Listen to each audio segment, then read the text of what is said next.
Hey guys, this is Chuck Bryant from the Chuck Bryant Show Unplugged, and on the video chat with us today is Miss Deborah, and she is an author of a very awesome book. And this way, since I don't mess up things, because I can blunder just like anybody else can, I'm gonna let her introduce herself. Miss Deborah, will you please tell us about yourself? Sure. Hi, Chuck. I'm Deborah Torres, and I'm an author of Amish fiction. My book, Forbidden Gift, just released in May. So I guess we're here to talk a little bit about that. Awesome. Well, what inspired you to come up with a name for your book, and how did you come to create the book? You mean the title of the book? Yes. Yes. Okay. Well, there's a lot of title options running around. I was working in an office at the time. We had all this list, and I was asking all my coworkers, what do you think? What do you think? What do you think?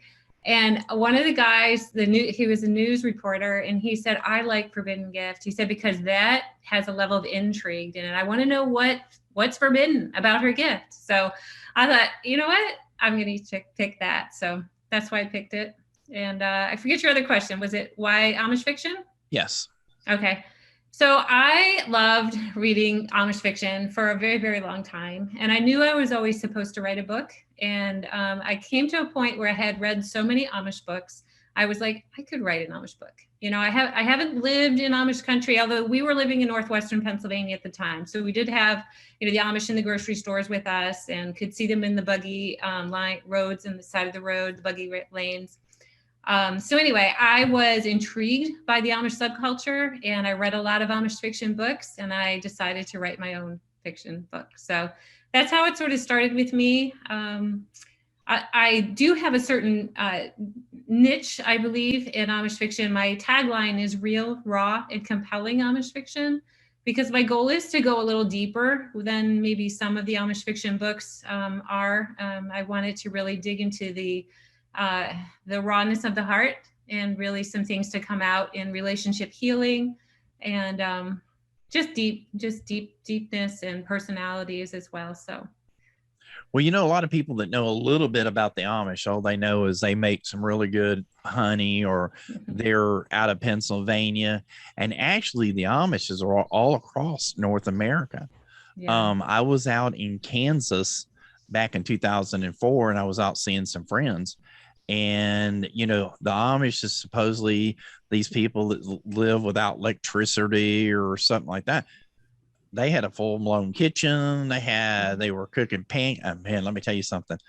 I ate so much there, I thought I was gonna pop that day. And they're great cooks. Mhm. um they still believe in the old horse and buggy and getting around town. Now some of the kids, they kind of from the old religion, they kind of break out and go out into the world and stuff. But what made you pick a book such as Working with the Amish? Mhm. Um, Again, it was just an intrigue in their subculture. I wanted to learn more, and I've always been fascinated by it. When you're driving along the road and they're coming up in the buggy lanes and you're staring. I always hate staring, but I always stare, even me. But I'm just and reading the Amish books for so long too. There's just a level of peace, I guess, in the subculture that I get, and I know not everyone, has that. Every family, there's difficulties that go on in every family, but there's just a sense of peace, and just a love of farm life and land and growing things, and God. For some of them, I know not all Amish are Christian, but they are brought up in the Christian faith, so Well, there's that level as well. if people go back to three of the main religions that came across when they were coming across, that was the Mennonites, the Brethren, and the Amish, and they all came over about the same time. There's a difference in the three religions, but their dress is something similar. Now, the Brethren kind of went with and for the people that don't know, the Church of the Brethren comes all the way back from the late 1600s going into the late or in the early 1700s, before they came to the new land. And the Mennonites and the Amish all came over somewhere about that center of that time. Mhm. And for a lot of people that don't know, the Mennonites are right there between the three religions. You always hear a Baptist, Church of God, Assemblies of God, and stuff like that. Well, this is the old religion that is still around today that they pretty much not changed.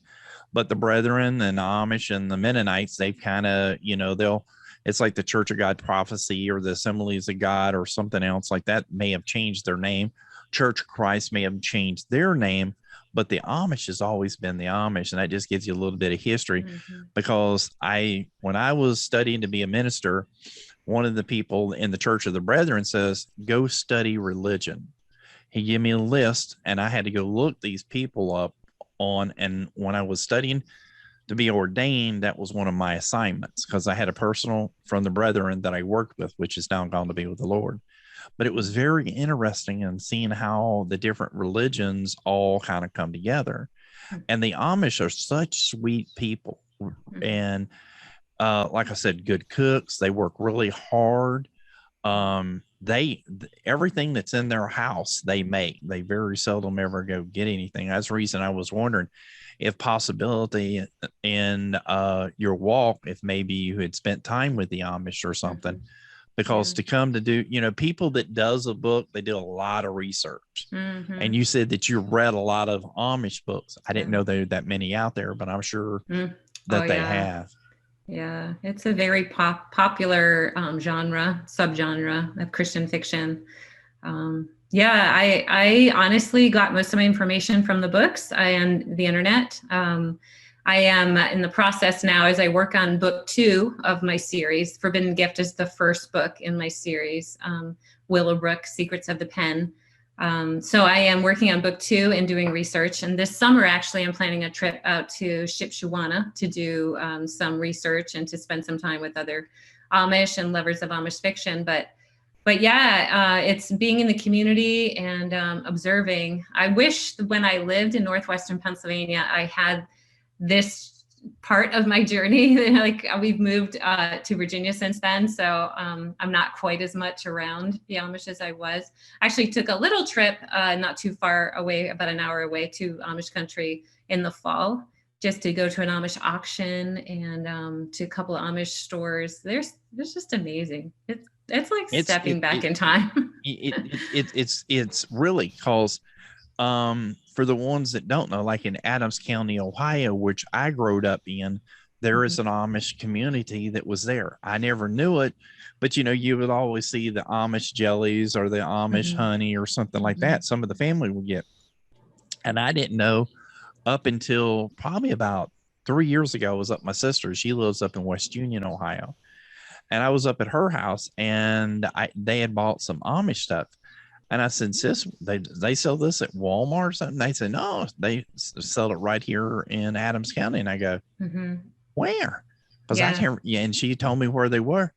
And it's like, just like you said, when you go into this little bitty town in there, it's like going back in time. It is. You think here we got all these cars, which there are cars that come through there, but all these horse and buggies and riding horses and stuff out there on the back roads. And I'm like, this is the 21st century. We don't do that around here anymore, but it happens. Yeah. So how can someone in the article that you give me, it was very, a very good article and stuff. And I was talking to my wife, I think we're going to go ahead and pull the trigger probably here in a couple of weeks. We're going to buy your book. And because she's wanting to read it. Yeah. And but anyway, if we wanted to get a hold of you to Possibility or your website, how would we go about doing so? Yeah. So I'm at GuestDebraTorres.com. And that's basically how you would find me. I'm also at Debra Torres Writes on Facebook and on Instagram. I also have a fun Amish book reviews channel on YouTube where I review other people's Amish books and also do fun things like Amish recipes and traveling to places where there are Amish over there too. But those are the best places to reach me. I also have, if people want to learn more about my author journey, I have a newsletter, and if people sign up for it, and we can put the link in the show notes, but if people sign up for it, they get a free Amish and Mennonite cookbook. It's a PDF version that they get in their email, but it's pretty amazing. It's 30 pages of full color, and it's got beautiful pictures of Amish country in there, and then on authentic Amish and Mennonite recipes too. Oh, nice. And if you're watching this particular video on YouTube, please sign up. Click the like button where you can get my notifications when I come up. But down here in the bottom in this, we'll have all of Debra's information that she's going to send to me. That way you can get in touch with her. The book has been out since May. If you see this, you're very interested in it, get in touch with her. Debra also put an email to where they can email you if they're very interested in it. And I think this is really going to be a great book from the notes that I've got from you. And because this is really going to stick out. I think somewhere down the road, possibility of movie, a big production of this. Yeah, who knows? Sure. Cartoon about the Amish will come out. Lord, please forgive me. But anyway, it was so great that you took the time today to stop by the Chuck Bryant Show. Tell us a little bit about your book. And I know that you're probably busy getting the other ones ready to write because you got a series out there. And here on the Chuck Bryant Show, we wish you the best of luck. And don't let this be a one-time stop by to come by and see us. Let's talk more about your book when you get the second one coming out. And that way we can get out a big press release and everything else. And it was really exciting getting to know you a little bit better and about your background in the book and stuff like that. And like I said, don't be a stranger. Stop by to see us from time to time. And again, you've been listening to, is there anything that you would like our fans out there to know a little bit more about you, Debra, before we go? I don't think we mentioned, but the book is for sale right now on Amazon. So that's the only place right now where people can buy it, as far as I know. So that we'll put the link below for that as well. The book, I don't think we talked a little bit about the book, but I just want to say the book is about a young Amish writer, and she's a young woman, and she loves to write, but she's been banned from writing by her overbearing bishop. And she finds out a secret about the bishop that could turn her community upside down. So I'm not going to tell you any more, but she has a choice to make. And it's romantic suspense Amish fiction. So it's not just romance, which a lot of Amish fiction books are, but it's romantic suspense. So there's a lot going on. And again, it's a 3-book series, so things build up throughout the series. So it's an exciting ride, an exciting buggy ride. Well, the books like the books like you're talking about, there's always a fourth one. And then when you get the fourth one written, well, and it's kind of like the Lord of the Rings. Yeah. I read those books back when I was in high school, and I thought they were awesome. And I used to play Dungeons and Dragons, and now all those books that came out, and the guy that wrote the Lord of the Rings, he wanted to write another book and another book. And it just, and then I wish you the best of luck with it. I meant to ask you that question. I'm kind of glad that you did fill in about that, because I didn't want to give out the main part of the secret of the book, because if we do that, they won't go buy it. You know what I mean? But I hope I didn't. I don't think I gave away too much. Maybe just a little nugget. You got me on the edge of my seat. I'm not much of a reader except for the Holy Bible, but I definitely want to get into it a little bit and see what that there again. But is there anything else that you'd like to talk about before we go into our next program? I guess just real quick, just about goals. And I don't know if I'm allowed to talk about this. You can talk about anything you want. Okay. This is your time. Yeah. So I talk to people who are like, I've always wanted to write a book. They look at me, I've always wanted to write a book. Like, that's the end. And I'm like, why don't you? Why don't you do it? I'm 80 years old. Well, you can write a book. It doesn't take a lot of physical exertion. And it's just, I think people are overwhelmed with it. And the way that I wrote my book, a good majority of it is just at 30 minutes a day. My husband encouraged me one time. He said, how much time does it take you to write a page? And I was like, well, I'm a slow writer. I like to make it perfect, probably 30 minutes. He said, then I challenge you to 30 minutes a day. And with 30 minutes a day and sticking to it, not every day, but doing a pretty good job at it, I finished my book. And so when people tell me, well, I don't have time, like, would you have 30 minutes? You have 30 minutes for whatever dream you have. Maybe you want to do a piano piece and memorize it, or make art or something, some creative gift that God has given you. But it seems overwhelming because you're looking at the huge picture. It's 30 minutes. It's one step. I had a friend once who said, do the one thing. When you do that one thing, then do the next thing, instead of, oh, it's too much for me. If God put it in your heart and you're supposed to do it, then do it. Well, my biggest thing is doing this. I never seen myself doing internet radio, being in, and matter of fact, tomorrow on Thursday, I go back on the air. I've been off the air for 2 years because I've been building our TV program and our radio program out, bringing other people that are interested in doing our internet radio and stuff. And in the myth of doing all this other stuff that I love to do, one of the things that I forgot is how to be a radio DJ. And so I've come back a couple of times to do this, and I'm like, oh no, I don't want to do this. This is so hard and everything else. I'm just going to force myself to do it. And that's the practice, because Zig Ziglar, one of my favorite authors, says that, you got to build, if you're going to build something, you work a little bit at a time. Yeah. He found out back when he's in his 50s that he was overweight. Doctor come in and told him how well he was doing. He said, well, that's great, ain't it? And he said, yeah, for an 80-year-old man. And so what Zig started doing was, the first day he got up, he walked to the next mailbox and walked back. The next day he walked to the second mailbox and back.